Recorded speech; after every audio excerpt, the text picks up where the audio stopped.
The suitcase was already packed, tickets printed. Everything was ready for what was supposed to be a dream vacation to South Africa. Vineyards, sunsets, laughter.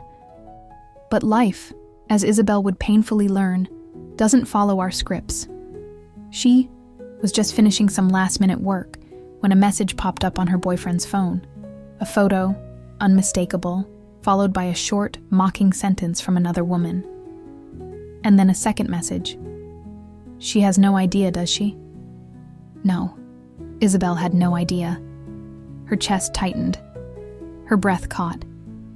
The world around her dimmed. She felt the kind of pain that doesn't scream. It paralyzes. In the hours that followed, she didn't cry. She packed, unpacked, sat on the floor, got up again, thought of canceling everything, thought of calling a friend, thought of not existing.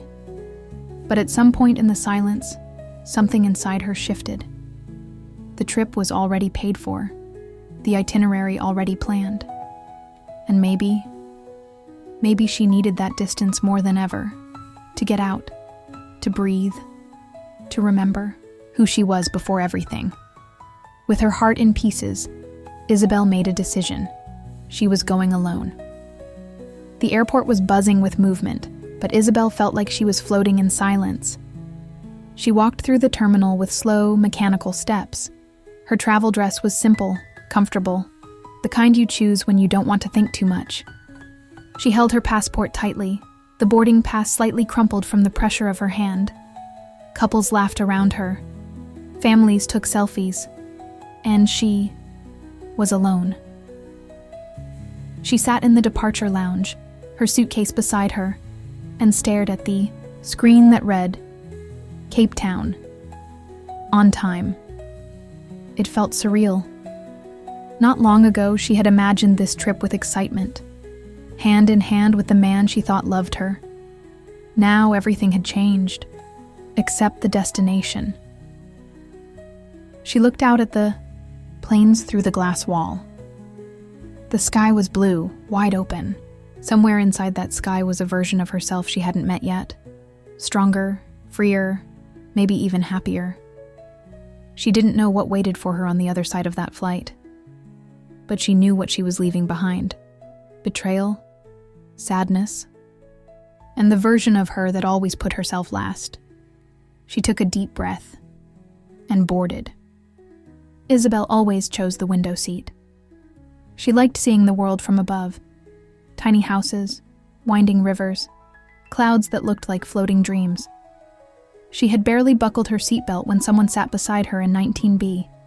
A man, early 30s, tall, wavy dark brown hair, olive skin, a quiet charm about him. He smiled. The kind of smile that doesn't push. It just waits. First time to South Africa?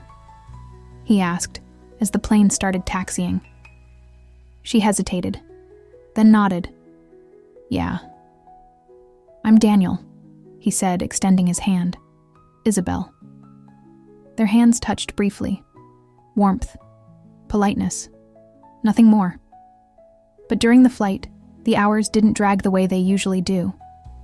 Between sips of juice and light conversation, Isabelle found herself laughing softly. Daniel was funny. Not in an exaggerated way, but in the kind that made her feel at ease. He told her about the places he planned to visit, asked about her itinerary, commented on how airplane food should be declared a form of punishment. They weren't flirting. Not exactly. But something was there. Or maybe it was just the comfort of a voice in the middle of silence.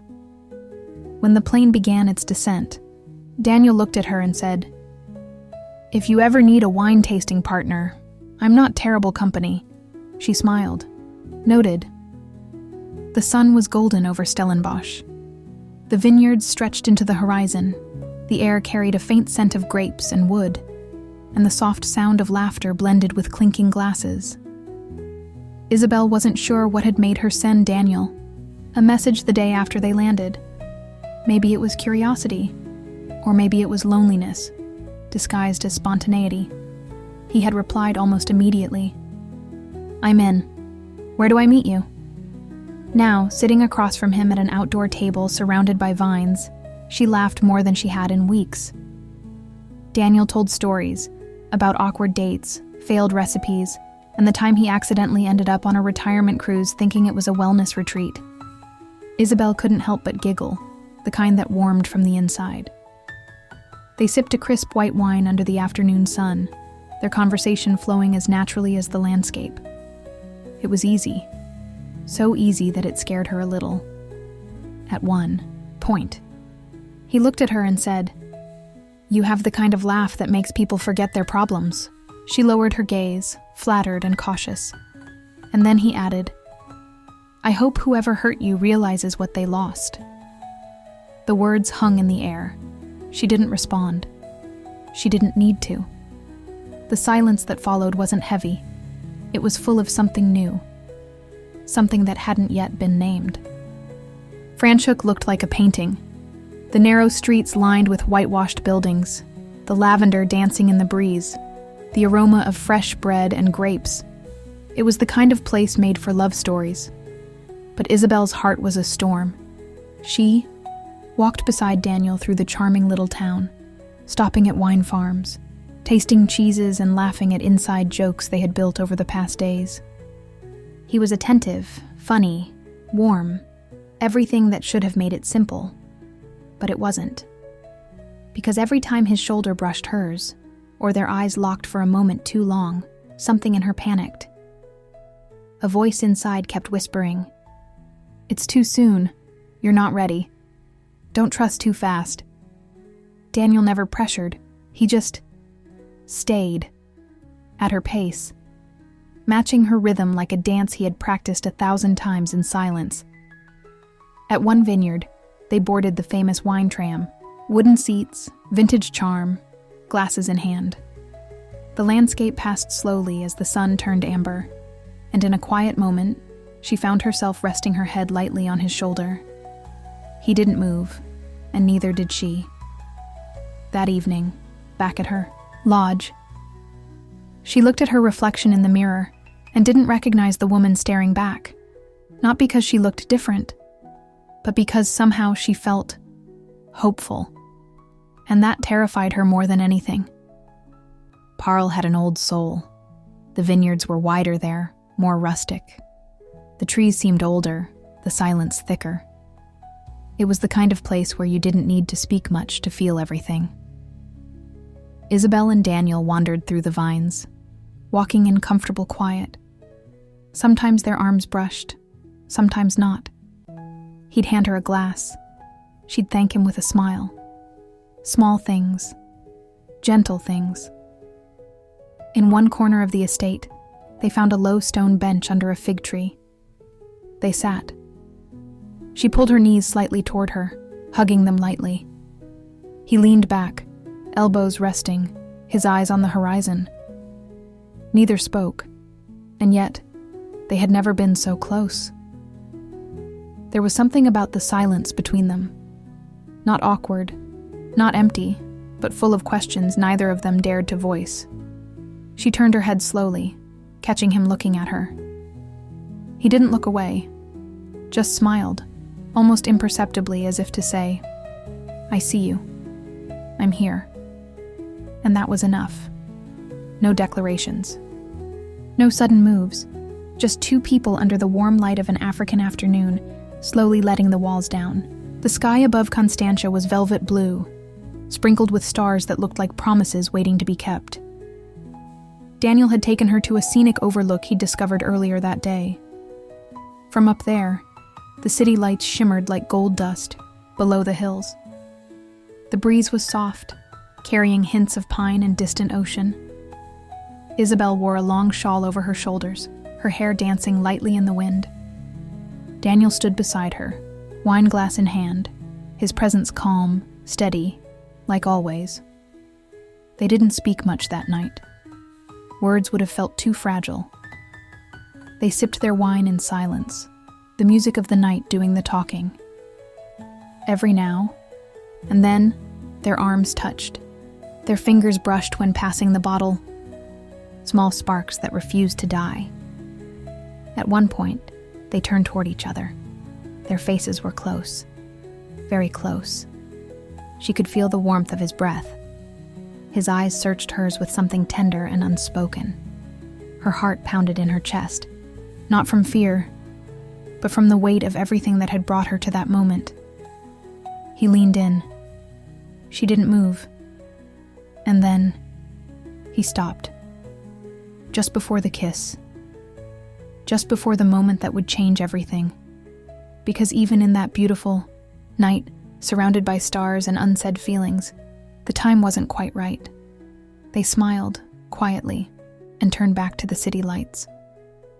Their last day in Cape Town arrived like a sigh, soft, reluctant, tinged with something unsaid. They had decided, without saying it, to spend it together. Daniel picked the place, Camps Bay, right before sunset.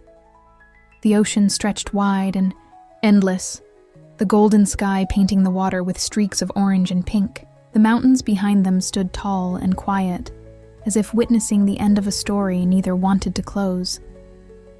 They walked barefoot on the sand, laughing at the cold of the waves, sharing pieces of fruit and memories of the trip. They didn't speak of goodbyes. They didn't need to. As the sun dipped lower, they sat side by side on a blanket.